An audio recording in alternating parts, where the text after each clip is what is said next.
right is so very different from the one on the left, I'm going to ask you all to participate with me in a short guided imagination, a guided visualization, except you're not going to be visualizing something that you would ordinarily see. What you do for the first part of it is you imagine, I want you all now please close your eyes, having seen that picture. Everyone just take a couple deep breaths, as much trance as you can get in a few seconds, please. Please pull it in now.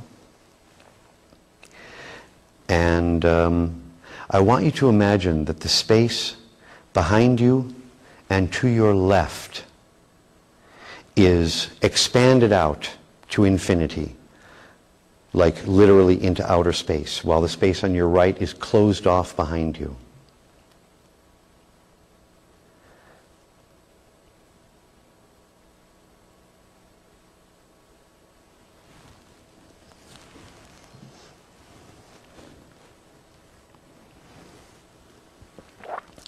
Now I'm going to ask you all to keep your concentration, keep your eyes closed, keep your posture. And now I want you to switch the sides so that now that vast, black, empty, infinite space is behind you and to your right. And the space behind you on the left is closed off as if by a wall.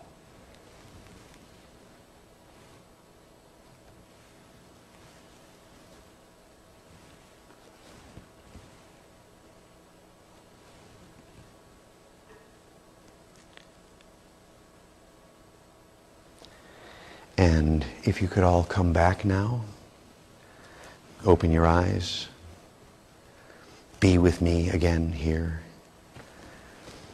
So I want to ask, how many people noticed a difference in the sensation that came visualizing the space on each side? That is a very high number. We must have a very holy crowd with us tonight. And what you experienced when you imagined it on the right was the input of the hippocampus on the right. Now ordinarily, left brain is right body and so forth. But at the level of imagination, that is reversed. If you ever found that that the visualization you just did came to you as a full-blown hallucination, you would find that the sides were reversed.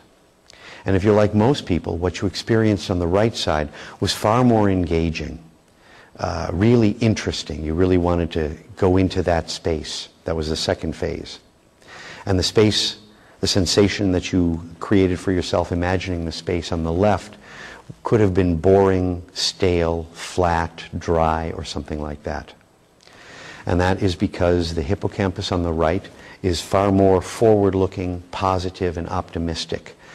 This is a thinking structure, a cognitive structure, and it has a different, what they call, cognitive style on the right than it has on the left. And the right side is far more spiritual. The left side is far more worldly, if I can use so unscientific a term. So that is, how can I put this? Welcome to your hippocampus. Now for those of you who want to take something away from tonight's talk, I would suggest if you take anything away, it would be take that. Imagining space behind you on the right can be an excellent way to prime your system for meditation, prayer, yoga, or anything like that.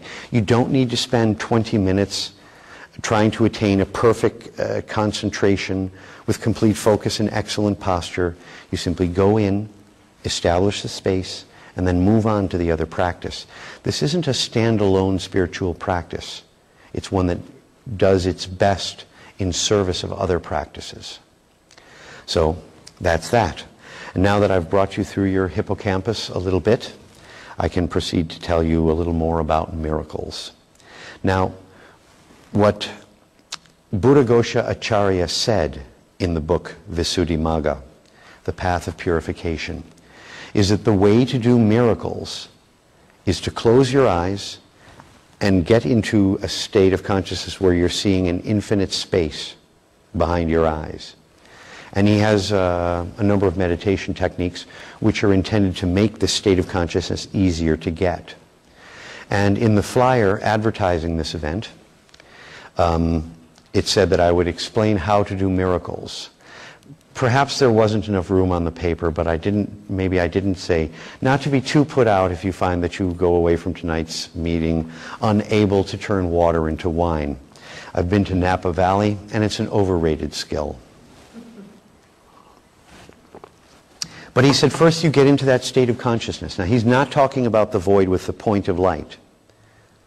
He's just talking about having your eyes closed, and instead of seeing the dull darkness of the inside of your eyelids, you're pushing into infinite space there. It's got to have that sense of spaciousness to it. Then the foreground is an area in which visualizations can appear. That if you're in the state of consciousness and you visualize something, you can actually have a mental image of that thing appear. The other thing is that when you're in that state of consciousness, you can project an intention. And the most common technique that I know of for this, which many psychics have confirmed for me, and yet strangely enough I haven't seen written down even once, is that the way to put a thought in someone else's mind is to imagine the sound of their voice saying the thing that you want them to be thinking. And then unless there is some reason for them to resist it, those words, whatever they are, will come to their consciousness. And I used to do a simple, almost parlor trick to illustrate this. I would take a word, and in one case I chose the word Afghanistan. This was when the war in Afghanistan was still very much in the news. And I was sitting with a friend, and I said, I can make you say a word. He said, how do you? Go ahead and try.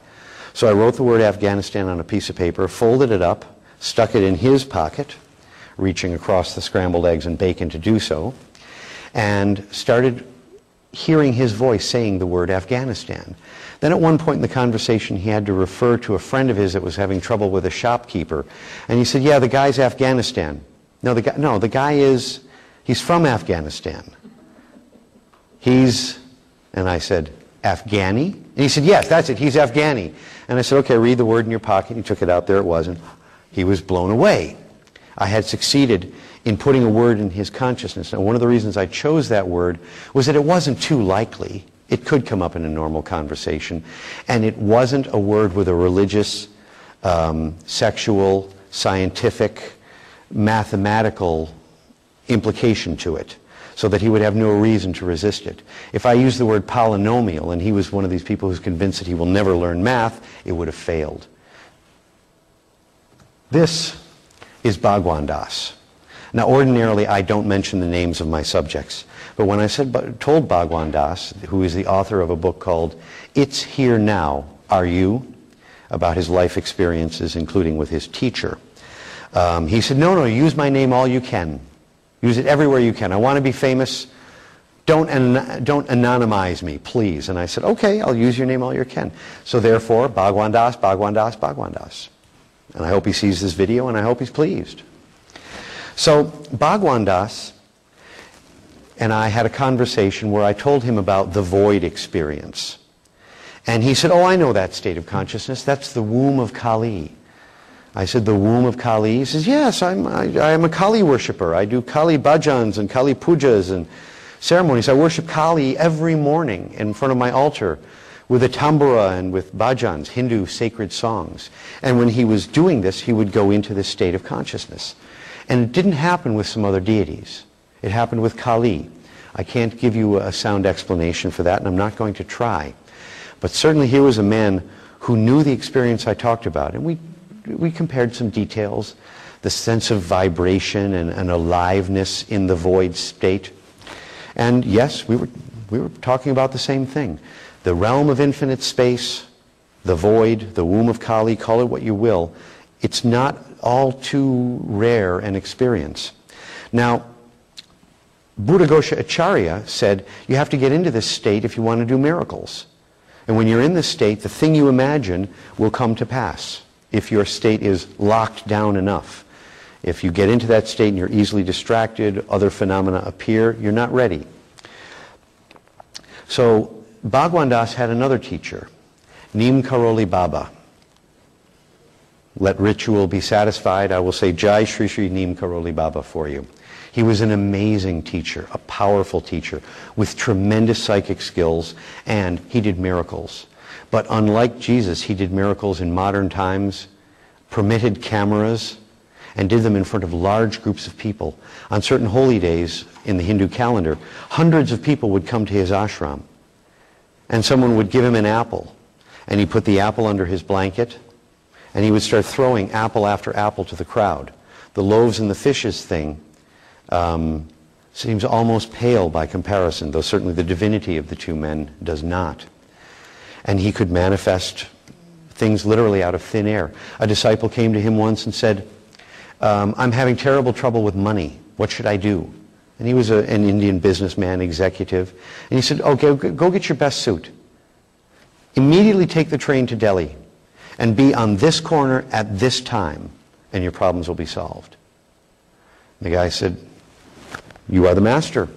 Of course, I'll do exactly what you say. The man was in Delhi wearing his best suit at the specified time and place when along comes his old buddy who has just closed an enormous business deal and needs a working limited partner. And oh, by the way, if you join onto this limited partnership, we'll give you a signer's fee, a sign-up fee of X million rupees.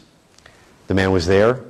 They walked over to the copy shop, made the contract, signed the contract, got a check, went to the bank, put the money in his pockets, went back to the ashram, problem solved. Now, that's a good trick. In fact, I wish someone would do that trick with me. But the point is, he could manifest things out of thin air. And like Jesus, he would not just manifest an object. He would take an object and make copies of it. As you know from our previous discussion, our brains, because of their electrical activity, are constantly broadcasting matching magnetic activity via the Earth's magnetic field to every brain that's around them. Considering that magnetic fields never drop to zero in their strength, but only fall off constantly. You know, at one distance it's half what it was before. The next distance is half what it was there again. The so-called inverse square law. But they never reach to zero.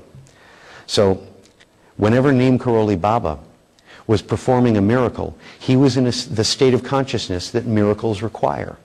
Bhagwan Das was in his presence while he was in these states of consciousness.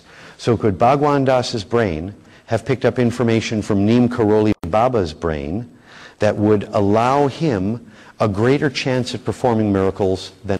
One of the things I like to point out about the investigation that I'll be discussing now is that it involves a postulate, an assumption, and that is that performing miracles is a veridical human behavior. It's a human behavior that actually amounts to something real happening.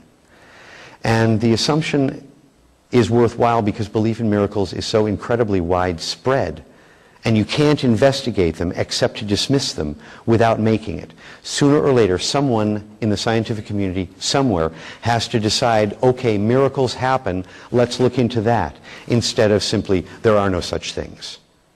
And to respond to the wealth of reports and stories of miraculous events happening around certain special people throughout human history, simply by saying it's all nonsense, seems one that isn't really worthy of the well-developed scientific community that we have today. And the other thing I like to point out about it